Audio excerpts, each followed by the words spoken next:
जय हिंद दोस्तों, आप सभी का एक बार फिर से स्वागत है।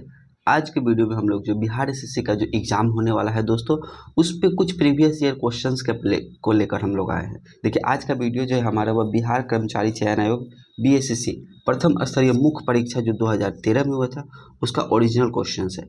चलिए दोस्तों, बिना समय को गवाए हुए हम लोग आज का वीडियो स्टार्ट करते हैं। और हमारा आज का पहला प्रश्न है दोस्तों, आप लोग ध्यान दीजिएगा। नगर कोझिकोड, जी दोस्तों, ये जो कोझिकोड जो शहर का नाम है वह भारत के मतलब ये कहाँ पे स्थित है? नगर कोझिकोड जो है वो कहाँ पे स्थित है? जिसका ऑप्शन है दोस्तों तंजौर है, त्रिचूर है और त्रिशूर है और कालीकट है। तो इसका जो राइट जो आंसर है दोस्तों ऑप्शन नंबर डी है, कालीकट है। नेक्स्ट क्वेश्चन हमारा दोस्तों, राष्ट्रीय गीत उपन्यास के लेखक, मतलब फिर से देखिएगा दोस्तों क्वेश्चन को, राष्ट्रीय गीत इस उपन्यास में लिखा, यानी कि जो राष्ट्रीय गीत हमारा है वह कौन से उपन्यास में लिखा गया? आनंद मठ में, गौरा में, गोदान में या देवदास में? तो इसका राइट आंसर है दोस्तों आनंद मठ। चलिए दोस्तों, अगर नेक्स्ट क्वेश्चन की बात करें, निम्न व्यक्तियों के समाधि स्थल, यानी कि जो व्यक्ति इसमें से विजय घाट में किस व्यक्ति का समाधि स्थल है? आप लोग दोस्तों ध्यान दीजिएगा, B.R. अम्बेडकर जी का है या इंदिरा गांधी का है या लाल बहादुर शास्त्री का है या राजीव गांधी का? दोस्तों, जब मैं ऑप्शन पढ़ूंगा तो आप लोग पहले इस ऑप्शन का आंसर टिक लगाने की कोशिश कीजिएगा। मैं बता दूं दोस्तों, राइट आंसर है ऑप्शन नंबर सी, लाल बहादुर शास्त्री का जो है समाधि स्थल जो है उसे विजय घाट कहा जाता है। चलिए दोस्तों, अगर हम नेक्स्ट क्वेश्चन की बात करें तो आप लोग ध्यान से समझिएगा। हमारा चौथा क्वेश्चन है, प्रथम बार जवाहरलाल नेहरू जी दोस्तों, यानी कि जवाहरलाल नेहरू जो थे वो प्रथम बार जो दोस्तों वो कांग्रेस के अध्यक्ष यानी किस वर्ष चुने गए थे? यानी कि कांग्रेस के अध्यक्ष किस वर्ष चुने गए थे?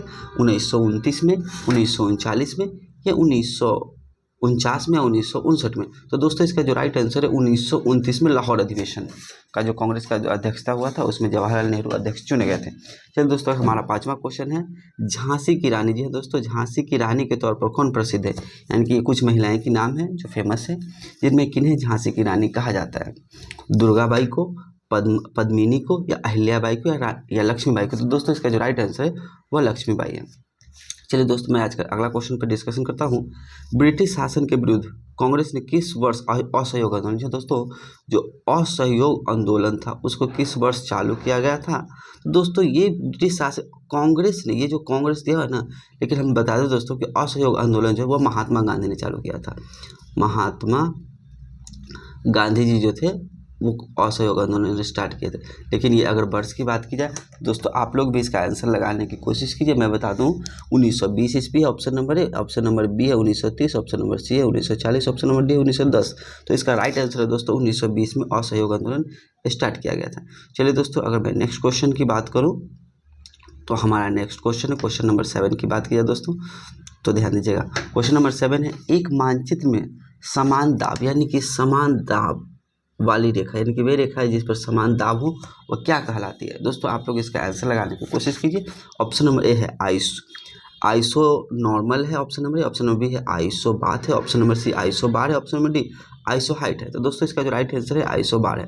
चलिए दोस्तों, नेक्स्ट क्वेश्चन है, मैक मोहन रेखा भारत और किस देश के बीच, यानी कि जो मैक मोहन रेखा है दोस्तों वो भारत और किस देश के बीच सीमा का निर्धारण करती है? ऑप्शन नंबर ए है नेपाल, ऑप्शन नंबर बी है पाकिस्तान, ऑप्शन नंबर सी है श्रीलंका और ऑप्शन नंबर डी है चीन।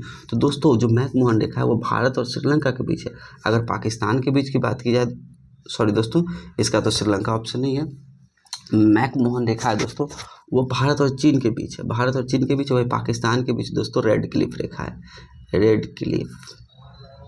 भारत और चीन के बीच रेड क्लिफ है और भारत चीन के बीच रेड क्लिफ है और दोस्तों मैक मोहन जो रेखा है ना वो भारत और चीन के बीच है और भारत पाकिस्तान के बीच रेड क्लिफ रेखा है।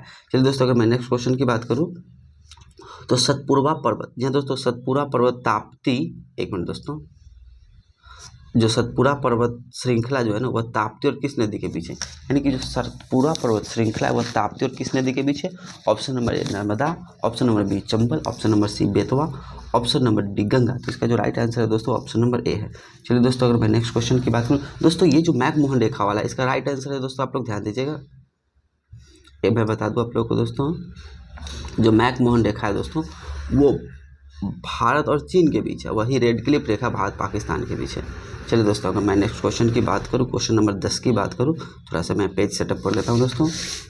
देखिए क्वेश्चन नंबर 10, माउंट एवरेस्ट की ऊंचाई, जी दोस्तों यानी कि 2013 की बात है दोस्तों, आप लोग ध्यान दीजिएगा। माउंट एवरेस्ट की जो ऊंचाई है वह कितनी है?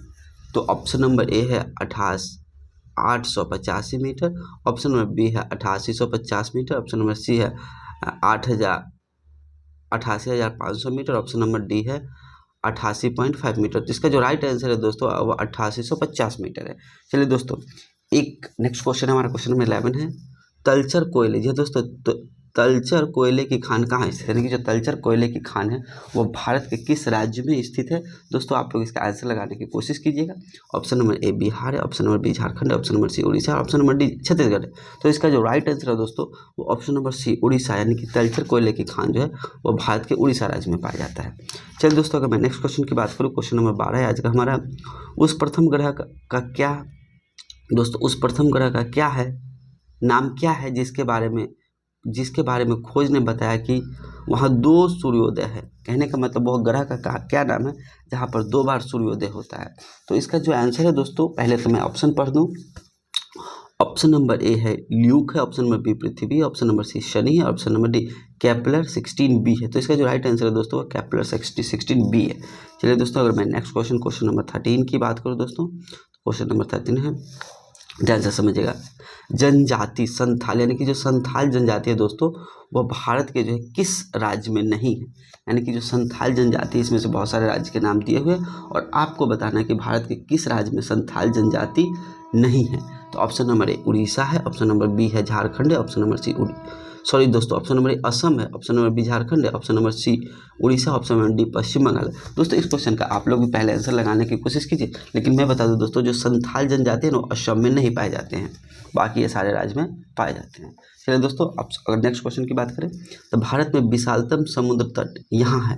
दोस्तों भारत का जो ये कुछ समुद्री राज्य के नाम दिए हुए, लेकिन किस राज्य में जो भारत का सबसे विशाल समुद्री तट है, यानी कि सबसे ज़्यादा तट जो है भारत के इस राज्य से तो सटते हुए जाती है? ऑप्शन नंबर ए केरल है, ऑप्शन नंबर दो गोवा है, बी गोवा है, ऑप्शन नंबर सी तमिलनाडु है, option number D Paschim Bengal. दोस्तों ये सारे में समुद्र टच करते हैं, लेकिन सबसे ज़्यादा जो भी टच करते हैं वो केरल में है। चलिए दोस्तों, अगर मैं नेक्स्ट क्वेश्चन की बात करूँ, क्वेश्चन 15 की, झारखंड के उत्तर में कौन सा राज्य स्थित है? यानी कि मान लीजिए दोस्तों ये मैप है, तो ये पूरब है, ये पश्चिम है, ये उत्तर है और ये दक्षिण है। तो हम लोग जानते हैं कि झारखंड का लोकेशन कुछ इस यहाँ पे है, बिहार के आसपास है। तो इसके उत्तर में, यानी कि झारखंड के जो उत्तर है उसमें कौन सा राज्य स्थित है? तो ऑफकोर्स दोस्तों बिहार ही स्थित है। चलिए दोस्तों, अब मैं 16 नंबर क्वेश्चन की बात करूं तो हमारा आज का 16 नंबर क्वेश्चन है, सबसे अंदर भूमि द्वारा घिरा पत्तन, यानी ये कह रहा है कि सबसे अंदर भूमि द्वारा घिरा पत्तन कौन सा है? तो इसका जो आंसर है दोस्तों वो आप लोगों को मैं बता दूं, एन्नौर है ऑप्शन नंबर ए, तूतीकोड़ी है, कांडला है और विशाखापट्टनम। दोस्तों ये सारे के सारे बंदरगाह है। तो इसका जो राइट आंसर है दोस्तों मैं बता दूं, विशाखापट्टनम इसका राइट आंसर है। चलिए दोस्तों, दिल्ली से कोलकाता जोड़ने वाले राष्ट्रीय राजमार्ग क्रमांक, दोस्तों ये जो पुराने क्वेश्चन हैं तो इसका आंसर जो है मैं तो बता देता हूँ, लेकिन आप लोग नए वाले डाटा को भी ध्यान में रखिएगा। लेकिन इसका राइट आंसर है राष्ट्रीय राजमार्ग 2, यानी कि NH2 जो है इसका राइट आंसर। लेकिन दोस्तों पुराना क्वेश्चन है, केसर मुख्य रूप से कौन से राज्य में उत्पादन होता है? यानी कि केसर जो है दोस्तों, ये तो नॉर्मल क्वेश्चन है, जम्मू कश्मीर में केसर का उत्पादन होता है। चलिए दोस्तों, कुछ आसान क्वेश्चन भी इसमें पूछे गए हैं, तो मैं बता दूं दोस्तों, रबी की फसल, यानी कि रबी का जो फसल है किस मौसम में कटाई होता है दोस्तों? तो मैं बता दूं, रबी मतलब गेहूँ, और गेहूं का जो है कटाई कौन से मौसम में होता है दोस्तों? तो आप लोग सभी जानते हैं कि मार्च के महीने में होते हैं गेहूं की कटाई। इसका राइट आंसर होगा मार्च। बिहार स्थित इस्पात संयंत्र है दोस्तों, यानी कि जो बिहार है उसमें कौन सा इस्पात संयंत्र स्थित है? दोस्तों चलिए आप लोग भी बताइएगा, इसको है या टेस्को है या VSP है या DOLVI है? तो जो इसका राइट आंसर है दोस्तों टिस्को है। चलिए दोस्तों, नेक्स्ट क्वेश्चन है नरौरा, ध्यान से समझिएगा दोस्तों, ये नरौरा परमाणु संयंत्र जो है भारत के किस राज्य में स्थित है? यानी कि ये कहाँ पे नरौरा परमाणु संयंत्र स्थित है? चलिए दोस्तों मैं बता दूं, ऑप्शन नंबर ए है बिहार है, बिहार में तो कोई परमाणु संयंत्र नहीं, मुंबई में है, उत्तर प्रदेश में, कर्नाटक में। तो इसका जो राइट आंसर है दोस्तों कर्नाटक है। चलिए दोस्तों, मैं क्वेश्चन नंबर 22 की बात करता हूँ। तो हमारा क्वेश्चन नंबर आज का 22वां क्वेश्चन है, किस कोयले में कार्बन की अधिकतम मात्रा होती है? यानी कि कुछ कोयला का प्रकार दिया हुआ है और आपको बताना है कि किस प्रकार के कोयले में जो है कार्बन की अधिकतम मात्रा होती है। ऑप्शन नंबर ए लिग्नाइट कोयला में, ऑप्शन नंबर बी पीट कोयला सॉरी दोस्तों, और ऑप्शन नंबर सी है बिटुमिनस कोयला, या ऑप्शन नंबर डी एंथ्रासाइट कोयला। तो जो हमारा राइट आंसर है दोस्तों वो एंथ्रासाइट कोयला है। चलिए दोस्तों, नेक्स्ट क्वेश्चन है 23 नंबर क्वेश्चन है, नदियों द्वारा मिट्टी का जमाव कहलाता है, यानी कि नदी जो है ये मालन नदी बहती है तो ये अपने साथ कुछ ना कुछ मिट्टी लेके आती है। इस वाले जो मिट्टी के जमा को हम लोग क्या कहते हैं, तो इसको दोस्तों राइट आंसर है एलुवियल। एलुवियल, ये अपना नाम ध्यान रखिएगा दोस्तों, एलुवियल है। चीन की संसद, जो दोस्तों जो चीन के संसद है उसको क्या कहा जाता है आपको बताना है। तो जो चीन का संसद है ना दोस्तों, उसको नेशनल पीपुल कांग्रेस कहा जाता है। इसका राइट आंसर है दोस्तों नेशनल पीपुल्स कांग्रेस, यानी चीन का जो संसद है उसको नेशनल पीपुल कांग्रेस कहा जाता है। चलिए दोस्तों, अगर मैं नेक्स्ट क्वेश्चन 25 नंबर क्वेश्चन की बात करूँ तो दोस्तों जवाहरलाल नेहरू ने इस समय प्रधानमंत्री थे, यानी कि कुछ डेट दिए हुए हैं और आपको बताना है कि जवाहरलाल नेहरू जो है किस वक्त भारत के प्रधानमंत्री थे। 1984 में तो थे नहीं, 1974 में भी नहीं थे, 1954 में और 1964 में। अब आपको कन्फ्यूजन बना हुआ है दोस्तों कि जो जवाहरलाल नेहरू हैं भारत के प्रधानमंत्री किस समय थे, तो 64 में भी नहीं थे दोस्तों। आपका जो राइट आंसर है ऑप्शन नंबर डी है। चलिए दोस्तों, नेक्स्ट क्वेश्चन की बात करें। भारत में संघ शासित प्रदेशों से, यानी कि भारत में जो है केंद्र शासित प्रदेशों की संख्या कितनी है। तो दोस्तों ये क्वेश्चन 2013 का है, तो आपको उस समय से मैं आंसर बता दूं तो उस समय भारत में केंद्र शासित प्रदेश 7 थे, और आज का समय का आप समझ लीजिएगा। भारत की प्रथम महिला, यानी कि भारत की जो प्रथम महिला मुख्यमंत्री कौन थी, ये भी बहुत आसान क्वेश्चन है, सुचिता कृपलानी थी, जो ये यूपी यानी कि उत्तर प्रदेश की प्रथम महिला और पूरे देश की भी प्रथम महिला मुख्यमंत्री थी। चलिए दोस्तों, अगर मैं नेक्स्ट क्वेश्चन की बात करूं तो हमारा 28 नंबर क्वेश्चन है। देखिए दोस्तों, इस व्यक्ति ने लोकसभा चुनाव में सबसे ज़्यादा वोट जीतने का विश्व रिकॉर्ड बनाया, यानी कि एक व्यक्ति का नाम है, हस्ती का नाम है, जिन्होंने लोकसभा चुनाव में जो है सबसे ज़्यादा वोटों से जीत गए थे। वो बहुत ही फेमस नेता थे और रामविलास पासवान जी थे, जिनका निधन हो चुका है दोस्तों। इनका निधन अभी कुछ ही समय पहले हो गए हैं। तो ये क्वेश्चन जो है थोड़ा पुराना क्वेश्चन है, इसीलिए मैं इनका आंसर जल्दी से बताने की कोशिश करता हूँ। चलिए दोस्तों, किसे फ्रंटियर गांधी, यानी कि ये बहुत अच्छा क्वेश्चन है। फ्रंटियर गांधी किसे कहा जाता है, तो जिसका राइट आंसर है दोस्तों वो खान अब्दुल गफ्फार खान को फ्रंटियर गांधी कहा जाता है। अब दोस्तों हमारा जो आज का 30वां क्वेश्चन है कि इस वर्ष व्यक्ति अंतरिक्ष में गया, यानी कि जो अंतरिक्ष में जो है इस समय जो है पहली बार अंतरिक्ष में लोग व्यक्ति गए थे, तो ये 1957 में गए या 1982 में गए, 1961 में या 1990 में। दोस्तों अंतरिक्ष में जाने के समय जो है ना रूस के सहयोग से जो है 1961 में जो है पहली बार जो है अंतरिक्ष में व्यक्ति गए थे। चलिए दोस्तों, नेक्स्ट क्वेश्चन नंबर 31 है ओमेगा 3। जी दोस्तों, ओमेगा 3 एक वर्ग है, यानी कि ओमेगा जो 3 है दोस्तों वो किसका वर्ग है, तो इसका वाष्यीय अम्ल, ये जो है वाष्यीय अम्ल का एक वर्ग है। चलिए दोस्तों, क्योंकि साइंस का क्वेश्चन है मैं जल्दी से बोल के निकल जा रहा हूँ। निम्नलिखित में से कौन परमाणु संरचना के सिद्धांत से संबंधित नहीं है, यानी कि जो परमाणु का जो संरचना है उनमें बहुत सारे साइंटिस्ट के योगदान है, तो किनका नहीं है। आपको बताना है कि किनका जो है सो नहीं है परमाणु संरचना का सिद्धांत। तो दोस्तों इसका राइट आंसर जो है वो क्यूरी का है, क्योंकि डाल्टन ने भी परमाणु के बारे में कुछ बताया था, रदरफोर्ड ने भी बताया था, वोहलर ने भी बताया था, लेकिन क्यूरी जो है इन्होंने परमाणु संरचना के बारे में मैडम क्यूरी जो नहीं बताई थी। चलिए दोस्तों, नेक्स्ट क्वेश्चन है इस धातु के यौगिक कुछ शीशो या साबुन दोनों के घटक है। कहने का मतलब शीशा भी और साबुन का दोनों घटक है। तो जो इसका जो राइट आंसर है दोस्तों option number A calcium, option number B potassium, option number C aluminium, option number D iron. तो इसका राइट आंसर है दोस्तों पोटेशियम। चलिए दोस्तों, अगर मैं नेक्स्ट क्वेश्चन की बात करूं दोस्तों, ये सारे जो क्वेश्चन है जो अभी बिहार एसएससी के जो एग्जाम होने वाले हैं उसके लिए बहुत इंपॉर्टेंट है, क्योंकि आप लोग जानते हैं जो प्रीवियस ईयर का स्टडी करना बहुत जरूरी होता है। चलिए क्वेश्चन नंबर 34 की बात करते हैं।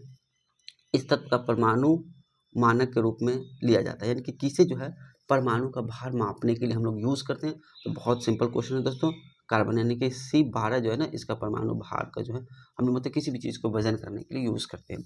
हाइड्रोजन के समस्थानिक, हाइड्रोजन के कितने समस्थानिक है दोस्तों, तो हाइड्रोजन के जो समस्थानिक है option number 4, option number B 3 और ऑप्शन नंबर सी 2 और ऑप्शन नंबर डी 1।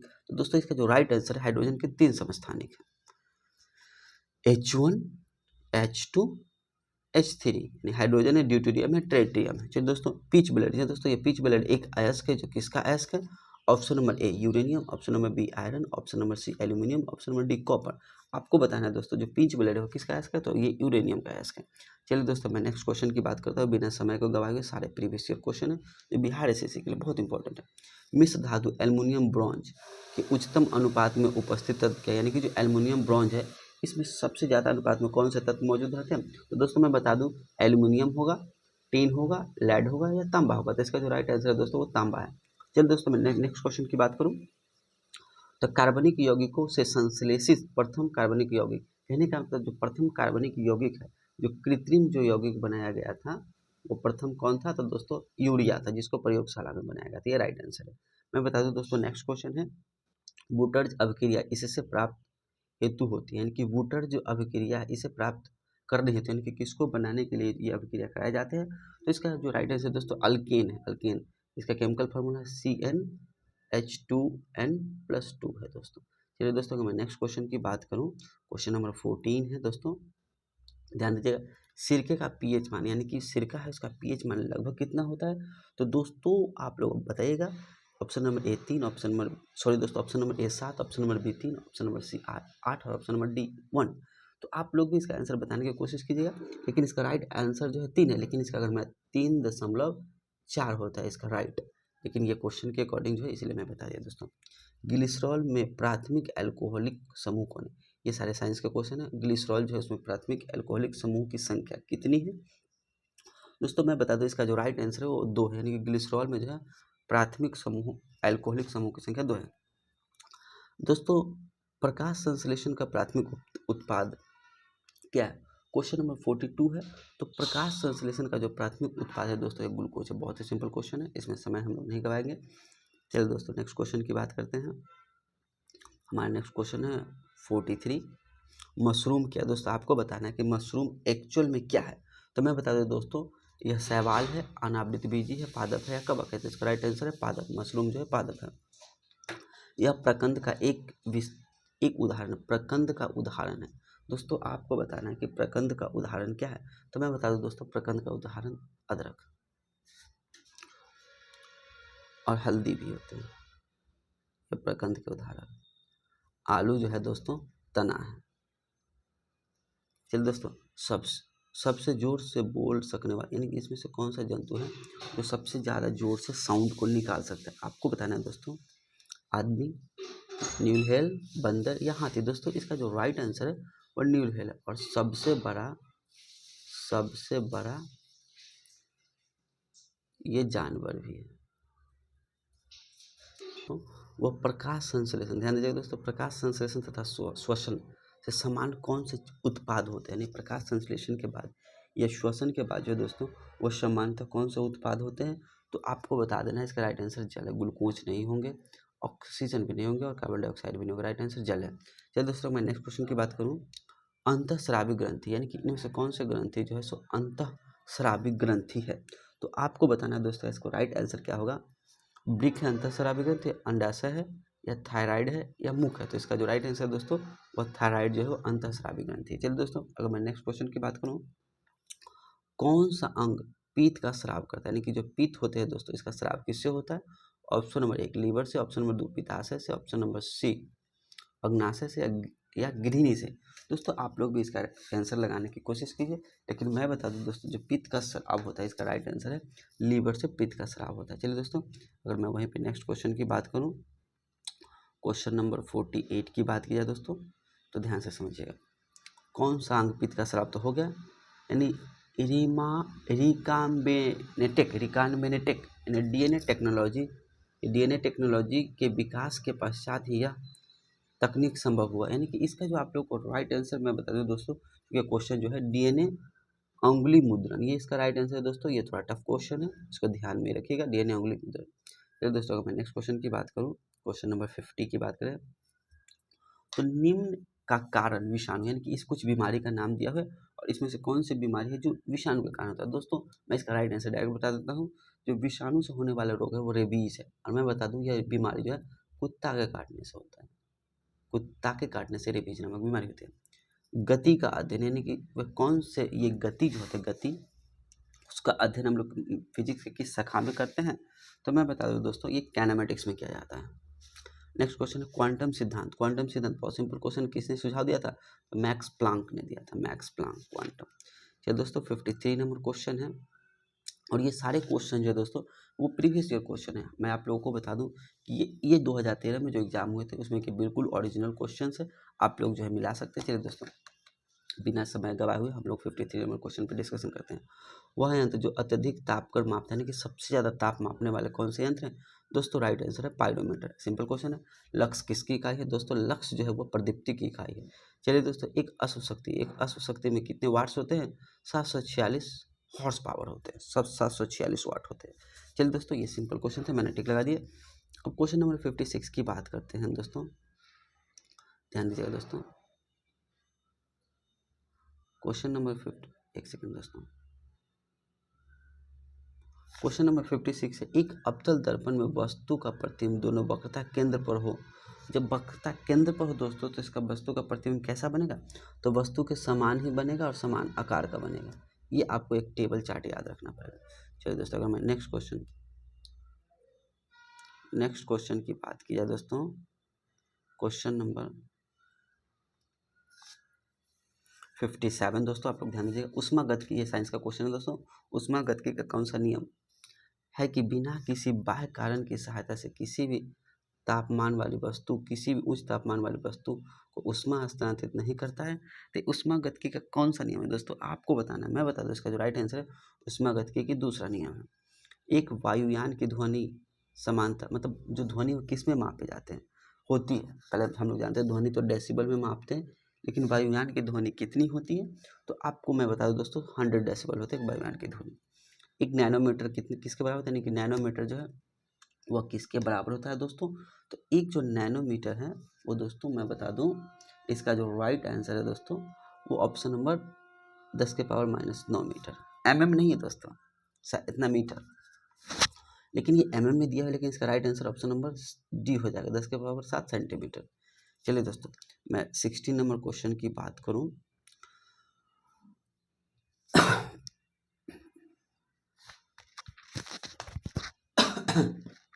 चलिए दोस्तों, थोड़ा सा सॉरी दोस्तों, हमारा 16 नंबर क्वेश्चन है, सौर ऊर्जा का प्रमुख स्रोत, यानी कि जो सन का जो लाइट है उसका प्रमुख स्रोत क्या है दोस्तों?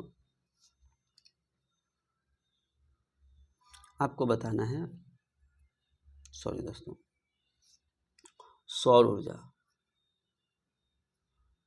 एक सेकंड दोस्तों, सौर ऊर्जा का प्रमुख स्रोत क्या है दोस्तों? तो ये नाभिकीय जो है वह संलयन पर आधारित है। किस राज्य का वर्तमान, उस राज्य का वर्तमान नाम क्या है जहां नालंदा का प्राचीन स्रोत, यानी कि नालंदा जो विश्वविद्यालय था, वो तो नॉर्मल बात है दोस्तों, बिहार में है। तो ये बहुत इजी क्वेश्चन, बहुत ईजी है। यह प्रसिद्ध स्थल बिहार में स्थित, इनमें से कौन सा स्थल जो है बिहार में स्थित है? आपको बताना है, सलीम अली पक्षी विहार, अशोक स्तंभ, या उदयंती पक्षी विहार, कामाख्या देवी। ये तो असम में, कामाख्या देवी मंदिर जो है असम में है। मैं बता दूं दोस्तों, ये तो असम में पड़ते हैं, लेकिन ये जो अशोक स्तंभ है ना वो बिहार में स्थित है। अशोक स्तंभ बिहार में स्थित है। चलिए दोस्तों, अगर मैं क्वेश्चन नंबर 63 की बात करूँ, तो अब हम लोग फास्ट करेंगे दोस्तों, क्योंकि बहुत समय इसमें लग रहे हैं। चलिए दोस्तों, हम लोग थोड़ा फास्ट करने की कोशिश करते हैं। किस लेखक को जासूसी पात्र, यानी कि पोइरोट की संरचना की थी, यानी पोइरोट की रचना जो है कौन से लेखक ने किया था, जो जासूसी पात्र था पोइरोट? तो ये क्रिस्टी, आपको याद रखना, साइंस का क्वेश्चन है। किस लेखक ने प्रसिद्ध चरित्र जीवस की रचना की थी, यानी जीवस, और ये भी, इसको भी आपको ध्यान में रखना है। इसका जो राइट आंसर है वुड हाउस ने किया था, वुड हाउस ने किया था। इस राष्ट्र का राष्ट्रीय प्रतीक सिंह है, यानी कौन सा नहीं है, यानी कि कौन सा राष्ट्र है जिसका राष्ट्रीय प्रतीक जो है सिंह नहीं है? पाकिस्तान का तो चांद तारा है, चांद और तारा, सिंह उसमें है कहाँ? चलिए दोस्तों, 66 नंबर क्वेश्चन है, 66 नंबर क्वेश्चन है, यह दिवस इक्विनोक्स कहलाता है, यानी कि इक्विनोक्स किस दिवस को मनाया जाता है दोस्तों? मैं इसका राइट आंसर बता दूं, तो जो 21 मार्च को इक्विनोक्स दिवस मनाया जाता है। इक्विनोक्स होता है, यह एक घटना है। चलिए दोस्तों, वहीं पे मैं नेक्स्ट क्वेश्चन की बात करूं, यह राजनीतिज्ञ विमान दुर्घटना में, यानी कौन सा राजनीतिज्ञ थे जो विमान के दुर्घटना में मारे गए थे? तो जिसका राइट आंसर है वो राजीव गांधी जी, राजीव गांधी विमान दुर्घटना में मारे गए थे।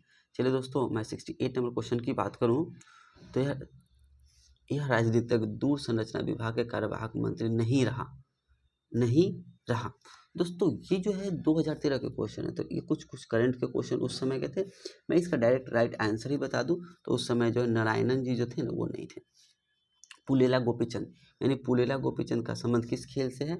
आपको बताना है दोस्तों। पुलेला गोपीचंद, मैं बता दूं, बैडमिंटन से इनका संबंध है। यह बुकर पुरस्कार विजेता रही, यानी कि बुकर पुरस्कार 2013 के समय कौन से जो इसमें से हस्ती है जिन्होंने विजेता थे? तो मैं बता दूं दोस्तों, अरुंधति रॉय। चलिए दोस्तों, अगर मैं नेक्स्ट क्वेश्चन की बात करूँ, क्वेश्चन नंबर 71 की, तो दोस्तों इनमें से भारत रत्न से सम्मानित, मतलब इनमें से किस व्यक्ति को भारत रत्न सम्मानित किया जा चुका है, आपको बताना है। मैं बता दूं दोस्तों, लता मंगेशकर। ऐसा नहीं, इनको भी सचिन तेंदुलकर को भी भारत रत्न मिला था, लेकिन 2014 में मिला था, और क्वेश्चन तो पुराना है, इसीलिए इनका राइट आंसर जो है लता मंगेशकर है। चलिए दोस्तों, भारत का राष्ट्रीय पुष्प, बहुत सिंपल क्वेश्चन है, कमल। भारत के राष्ट्रीय कैलेंडर का पहला महीना, ये भी क्वेश्चन चैत बैसाख जो एक हिंदी कैलेंडर होता है उस पर ही आधारित क्वेश्चन था, बहुत सिंपल क्वेश्चन था। चलिए दोस्तों, हम लोग क्वेश्चन नंबर 74 की बात करें दोस्तों, आप लोग ध्यान दीजिएगा। 5 सितंबर को जो हम लोग शिक्षक दिवस जो मनाते हैं दोस्तों, वो किस लिए मनाते हैं, तो राधा कृष्णन यानी इनके जन्म दिवस पर मनाते हैं शिक्षक दिवस। चलिए दोस्तों, 75 नंबर क्वेश्चन, इस पुस्तक पर आधारित यूट्यूब वीडियो बहुत लोकप्रिय, यानी कि एक पुस्तक है जिस पर जो यूट्यूब वीडियो बने थे वह बहुत लोकप्रिय हुए थे। आपको उस पुस्तक का नाम बताना है। मैं बता दूं, द लास्ट लेक्चर, इसका जो राइट आंसर है दोस्तों, द लास्ट लेक्चर है। चलिए दोस्तों, यह राज्य नमक का उत्पादन नहीं करता, इनमें से कौन सा राज्य है जो नमक का उत्पादन नहीं करता? बहुत सिंपल क्वेश्चन है, यानी कि जो भी समुद्र से सटे हुए राज्य है वो तो नमक का उत्पादन नहीं ही करेगा। तो इसका जो राइट आंसर आप भी बताने की कोशिश कीजिए, लेकिन इसका राइट आंसर दोस्तों बिहार है। कोई समुद्र से सटा हुआ राज्य नहीं है, तो नमक कैसे बनाएंगे? चलिए दोस्तों, नेक्स्ट क्वेश्चन है 77 नंबर क्वेश्चन है, भारत की पहली बोलती फिल्म, आपको बताना है जो भारत की जो पहली बोलती फिल्म है वह कौन सी है। तो इसका राइट आंसर मैं बता दूं तो आलम आरा है। भारत की प्रथम बोलती फिल्म आलम आरा है। सर्वश्रेष्ठ फीचर फिल्म की राष्ट्रीय पुरस्कार प्राप्त करने वाले पहले फिल्म, यानी कि जो सबसे सर्वश्रेष्ठ फीचर फिल्म जो था उसमें राष्ट्रीय पुरस्कार पाने वाले प्रथम फिल्म कौन था, तो मैं बता दूं दोस्तों, सेमाइची आई थी। चलिए दोस्तों, मैं नेक्स्ट क्वेश्चन की बात करूं, क्वांस जस्ट डू इट किस कंपनी से संबंधित है? ये एक क्वांस जस्ट डू इट किस कंपनी से संबंधित है दोस्तों? इसका राइट आंसर है नाइक। ये नाइक जो जिससे शूज वूज बनते हैं ना, नाइक उसका से संबंधित है। चलिए दोस्तों, हम लोग आज 80 नंबर क्वेश्चन की बात करते हैं। तो NSAID दर्द निवारकों की एक श्रृंखला में आएगी दोस्तों। ये NSAID है, दर्द निवारक की एक श्रृंखला है। इसमें दोस्तों आपको बताना है कि आई का संबंध किससे है। दोस्तों आप लोग भी इसका आंसर लगाने की कोशिश कीजिए, लेकिन मैं बता दूं इन्फ्लेमेटरी, इसका जो राइट आंसर है आई का इन्फ्लेमेटरी है। 2011 में किस नेता ने अनशन किया जिससे इसे सद्भावना मिशन? दोस्तों जो अनशन के समय जो थे वो कौन से नेता थे? 2011 में अनशन से बहुत फेमस हुए थे, तो दोस्तों ये जो थे वो अन्ना हजारे थे। चलिए दोस्तों, 82 नंबर क्वेश्चन है, और मैं बता दूं बहुत जल्दी ये PDF आप लोग को समाप्त होने वाले हैं। नालंदा अंतर्राष्ट्रीय विश्वविद्यालय का पहला कुल अधिपति, यानी जो नालंदा विश्वविद्यालय उसका पहला कुल अधिपति किसे नियुक्त किया गया था? APJ अब्दुल कलाम को राइट आंसर है। 2011 में किस भारतीय खिलाड़ी के क्रिकेट ने खेल के एक दिवसीय, मतलब 2011 में जो है कौन से खिलाड़ी संन्यास ले चुके हैं दोस्तों? ये भी करंट का क्वेश्चन है, लेकिन पुराना क्वेश्चन है। राहुल द्रविड़ जी जो है 2011 में क्रिकेट से संन्यास ले चुके थे। चलिए दोस्तों, इससे आपको एक आइडिया मिल जाएगा कि बिहार SSC जो है किस प्रकार के क्वेश्चन पूछते हैं।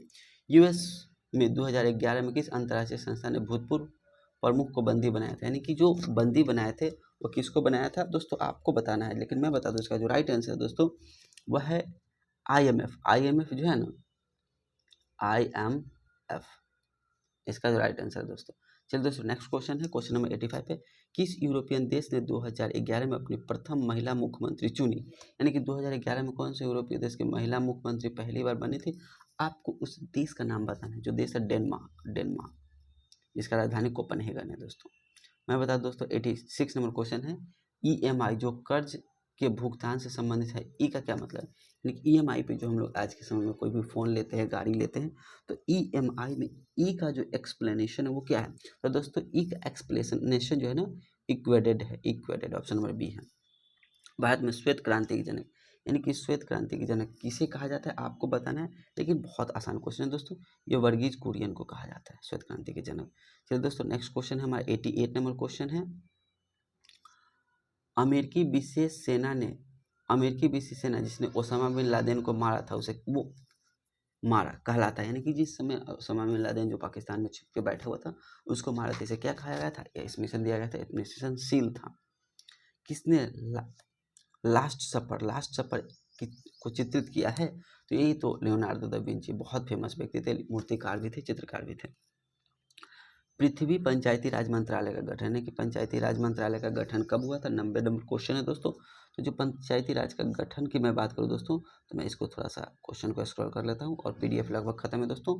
तो पंचायती राज का गठन है 2004 में हुआ था दोस्तों। 91 नंबर क्वेश्चन है, कौन सा अन्न तीनों में समाहित करता है, यानी इसमें से कौन जो है तीनों में समाहित है। तो आपको बताना है दोस्तों, मैं बता दूं ये परितंत्र जो है ना, परितंत्र सब इसमें समाहित है। और दोस्तों ये तो मैथ का क्वेश्चन है, इसकी तो मैं बात नहीं करता। तो दोस्तों 91 क्वेश्चन है, इसमें से आप खुद से भी ये डिसाइड कर सकते हैं कि आपने कितने क्वेश्चंस को सही किए। दोस्तों ये सारे क्वेश्चन बिहार SSC द्वारा पूछे गए प्रीवियस ईयर के क्वेश्चन थे। मैं उम्मीद करूंगा कि ये सारे PDF से जो रिलेटेड क्वेश्चन है आपको समझ में आए होंगे। दोस्तों इसी तरह के वीडियो जो है बिहार SSC के जब तक एग्जाम नहीं होंगे तब तक मैं आपको अपना यूट्यूब चैनल GSGL 2.0 पर इसी प्रकार से मैं डालता रहूँगा। दोस्तों अगर यह वीडियो आप लोगों को अच्छा लगेगा तो वीडियो को ज़रूर से ज़रूर लाइक कीजिएगा, अपने दोस्तों के साथ शेयर कीजिएगा। और हाँ दोस्तों, अगर आपको यह वीडियो जो है अच्छा लगता होगा तो इस वीडियो पे आप कमेंट कीजिएगा, ताकि मैं इस तरह के और भी जो previous year question Bihar SSC से रिलेटेड है उसको मैं लाता रहूँगा। थैंक यू, जय हिंद।